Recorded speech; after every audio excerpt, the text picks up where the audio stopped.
ألف لام ميم را تلك آيات الكتاب والذي أنزل إليك من ربك الحق ولكن أكثر الناس لا يؤمنون الله الذي رفع السماوات بغير عمد ترونها ثم استوى على العرش وسخر الشمس والقمر كل يجري لأجل مسمى يدبر الأمر يفصل الآيات لعلكم بلقاء ربكم توقنون وهو الذي مد الأرض وجعل فيها رواسي وأنهارا ومن كل الثمرات جعل فيها زوجين اثنين يغشي الليل النهار إن في ذلك لآيات لقوم يتفكرون وفي الأرض قطع متجاورات وجنات من أعناب وزرع ونخيل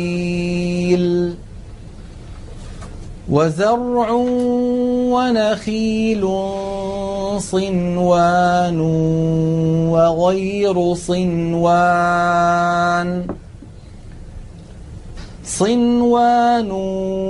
وغير صنوان يسقى بماء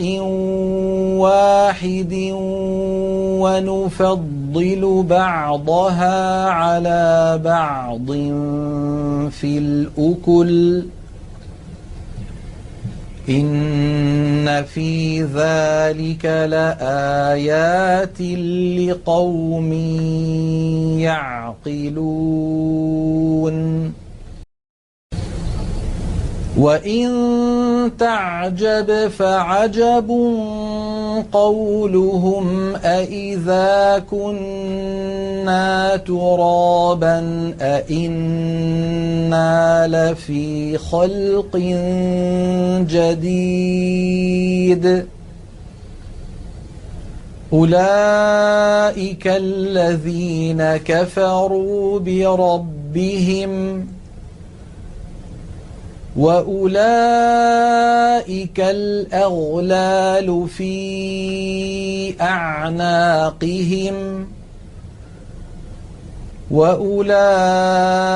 أصحاب النار هم فيها خالدون ويستعجلونك بالسيئة قبل الحسنة وقد خلت من قبلهم المثلات وإن ربك لذو مغفرة للناس على ظلمهم وإن ربك لشديد العقاب ويقول الذين كفروا لولا أنزل عليه آية من ربه إنما أنت منذر ولكل قوم هاد الله يعلم ما تحمل كل أنثى وما تغيض الأرحام وما تزداد وكل شيء عنده بمقدار عالم الغيب والشهادة الكبير المتعال سواء منكم من أسر القول ومن جهر به ومن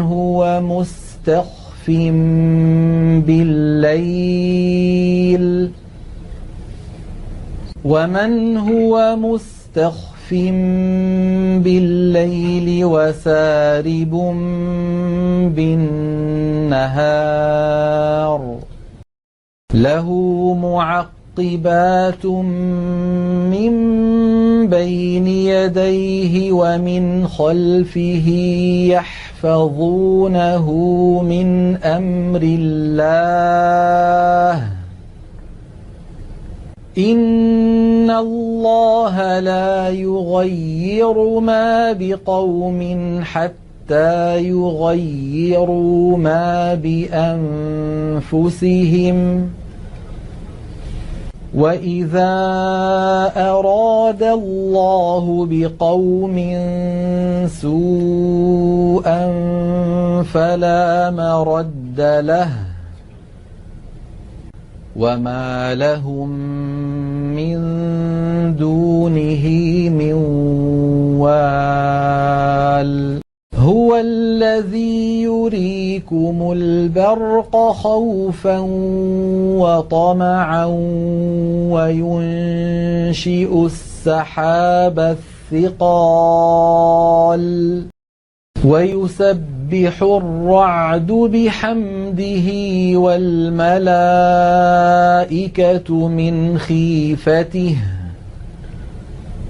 ويرسل الصواعق فيصيب بها من يشاء وهم يجادلون في الله وهو شديد المحال له دعوة الحق والذين يدعون من دونه لا يستجيبون لهم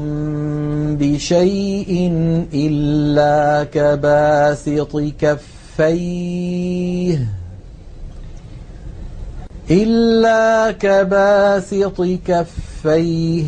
إلى الماء ليبلغ فاه وما هو ببالغه وما دعاء الكافرين إلا في ضلال ولله يسجد من في السماوات والأرض طوعا وكرها وظلالهم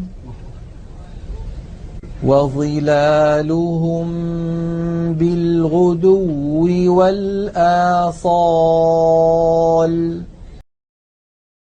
قل من رب السماوات والأرض قل الله قل أفاتخذتم من دونه أولياء لا يملكون لأنفسهم نفعا ولا ضرا قل هل يستوي الأعمى والبصير أم هل تستوي الظلمات والنور أم جعلوا لله شركاء خلقوا كخلقه فتشابه الخلق عليهم قل الله خالق كل شيء وهو الواحد القهار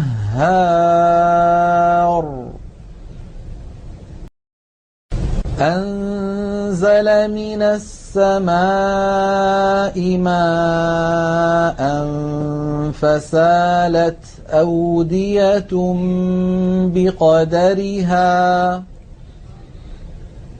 فسالت أودية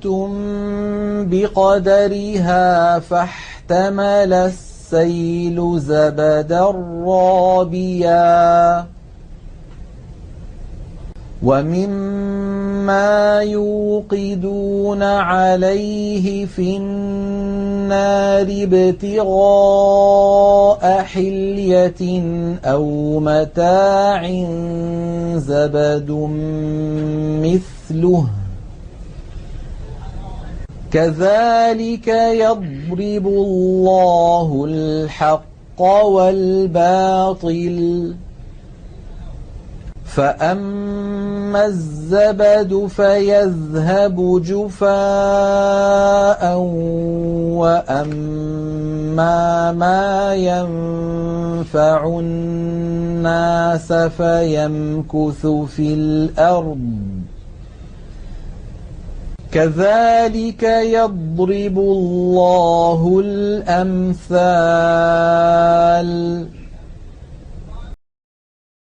للذين استجابوا لربهم الحسنى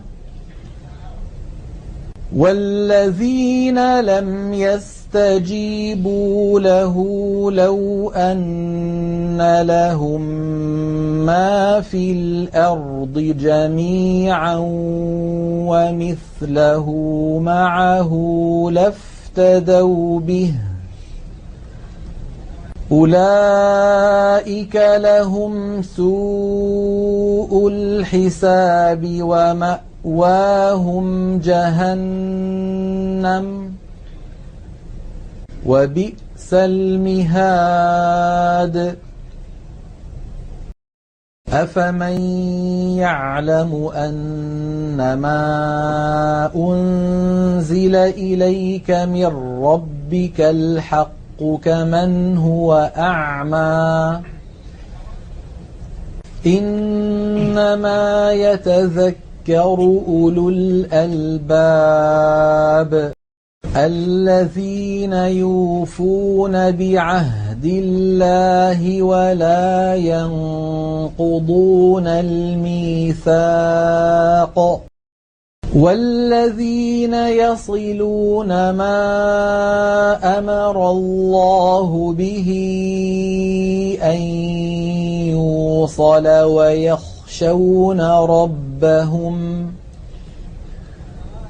ويخشون ربهم ويخافون سوء الحساب والذين صبروا ابتغاء وجه ربهم وأقاموا الصلاة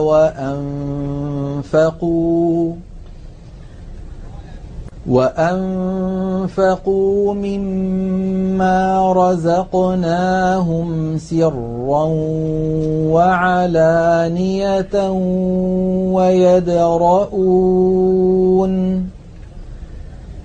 ويدرؤون بالحسنة السيئة أولئك لهم عقبى الدار جنات عدن يدخلونها ومن صلح من آبائهم وأزواجهم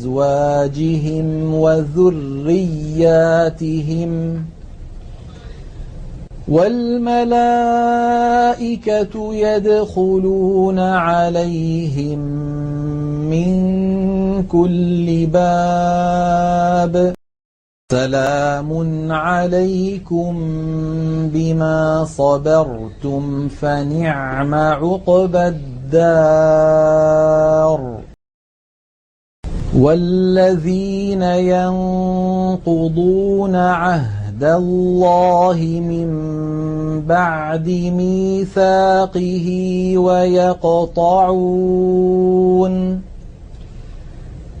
ويقطعون ما أمر الله به أن يوصل ويفسدون في الأرض أولئك لهم اللعنة ولهم سوء الدار. الله يبسط الرزق لمن يشاء ويقدر وفرحوا بالحياة الدنيا وما الحياة الدنيا في الآخرة إلا متاع. ويقول الذين كفروا لولا أنزل عليه آية من ربه قل إن الله يضل من يشاء ويهدي إليه من أناب. الذين آمنوا وتطمئن قلوبهم بذكر الله ألا بذكر الله تطمئن القلوب. الذين آمنوا وعملوا الصالحات طوبى لهم وحسن مآب. كذلك أرسلناك في أمة قد خلت من قبلها أمم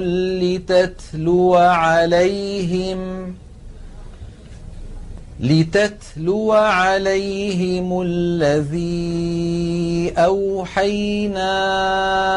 إليك وهم يكفرون بالرحمن قل هو ربي لا إله إلا هو عليه توكلت وإليه متاب. ولو أن قرآنا سيرت به الجبال أو قطعت به الأرض أو كلم به الموتى بل لله الأمر جميعا أفلم ييأس الذين آمنوا أن لو يشاء الله لهدى الناس جميعا ولا يزال الذين كفروا تصيبهم بما صنعوا قارعة أو تحل قريبا من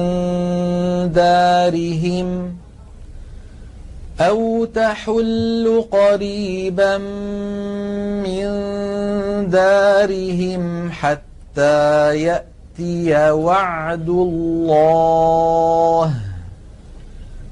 إن الله لا يخلف الميعاد. ولقد استهزئ برسل من قبلك فأمليت للذين كفروا ثم أخذتهم فكيف كان عقاب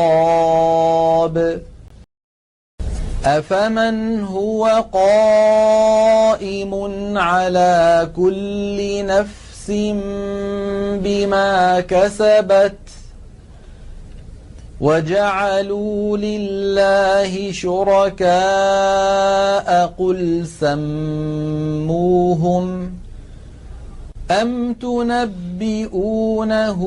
بما لا يعلم في الأرض أم بظاهر من القول بل زين للذين كفروا مكرهم وصدوا عن السبيل ومن يضلل الله فما له من هاد لهم عذاب في الحياة الدنيا ولعذاب الآخرة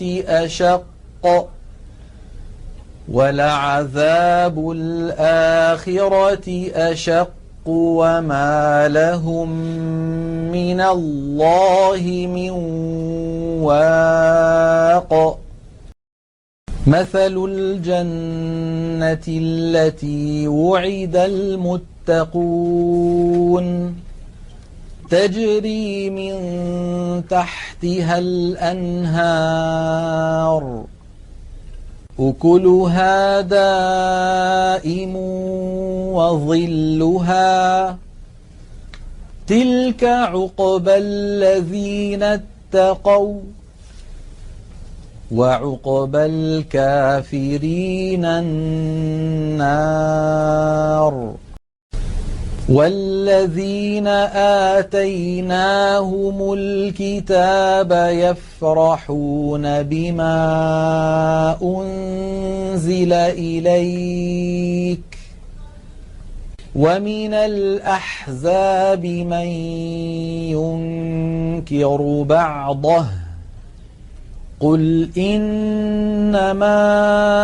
أمرت أن أعبد الله ولا أشرك به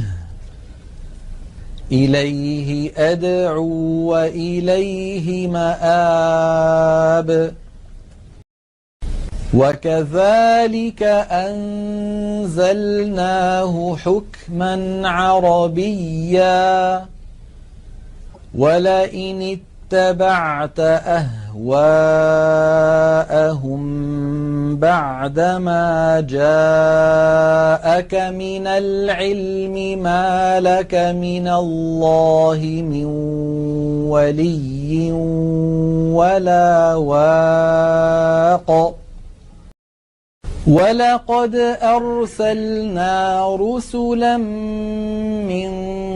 قبلك وجعلنا لهم أزواجا وذرية وما كان لرسول أن يأتي بآية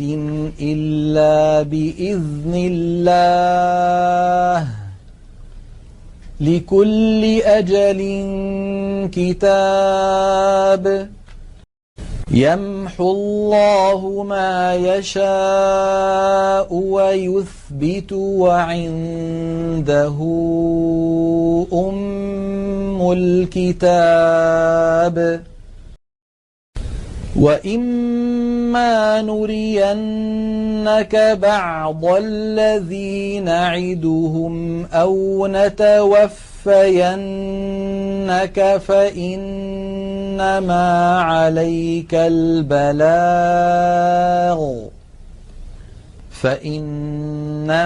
عليك البلاغ وعلينا الحساب